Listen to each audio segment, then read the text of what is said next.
Assalamu alaikum and people, I'm Dr. Asma and this is Dave Asprey. Dave Asprey is the founder of Bulletproof Coffee. Anyone who has ever done keto diet surely knows what Bulletproof Coffee is. So today I'm going to share with you a small short clip of an interview of Dave Asprey in which he classifies the milk from the best kind to the worst kind. My take on dairy hasn't changed because we have no new science. This is going back 14 years. I've been saying the same thing in the same order. The milk that's most compatible with humans, aside from human milk, is camel milk, which you can't get. So don't worry about that one. The next best milk is grass-fed sheep milk, and sheep's yogurt, most people tolerate that even if you can't touch cow milk.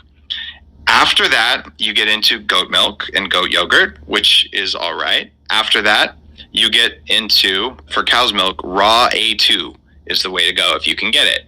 If you can't get that, you get A2 milk, which means grass-fed milk only. After that, you get into the industrial A1 milk, which I don't think you should eat, even if it's made into yogurt.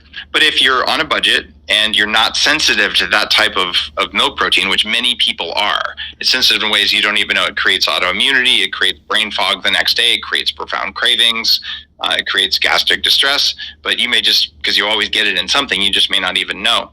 So the worst milk you can have is industrial, homogenized, pasteurized, and then further cooked A1 milk. And the best you can get realistically is sheep milk. And you can test yourself. Don't do any dairy, even including butter, and then have some raw A2 milk. And if you feel amazing and you don't have massive cravings, you don't have to eat, the whole container of that yogurt made out of that, you probably tolerate it and you can do it.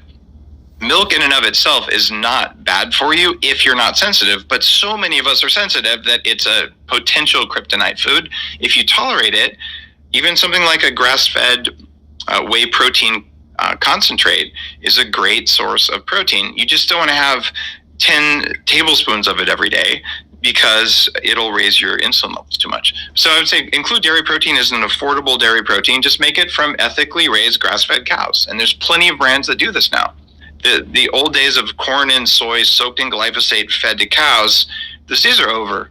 Let's not do that. That's slightly better than eating bugs and definitely better than eating a plant-based diet. No matter how many people tell you it's going to change the carbon on Earth, it will not.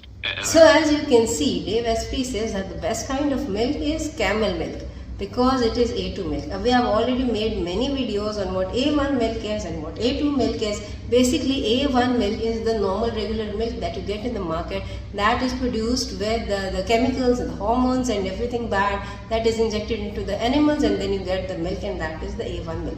The A2 milk, however, is free of all the hormones and the chemicals and such stuff. But the thing is, A2 milk is usually camel milk or sheep milk or goat milk, or even in the buffalo or cow there are some breeds which are A2 and those milks are good. And as Dave Asprey says, camel milk cannot be found, but the thing is, in India, Pakistan and in Gulf countries, camel milk is easily available. So the purpose of making this video was, if you have camel milk available with you, do consume it because it is the best milk. Take care till we meet next time. Assalamu alaikum warahmatullahi.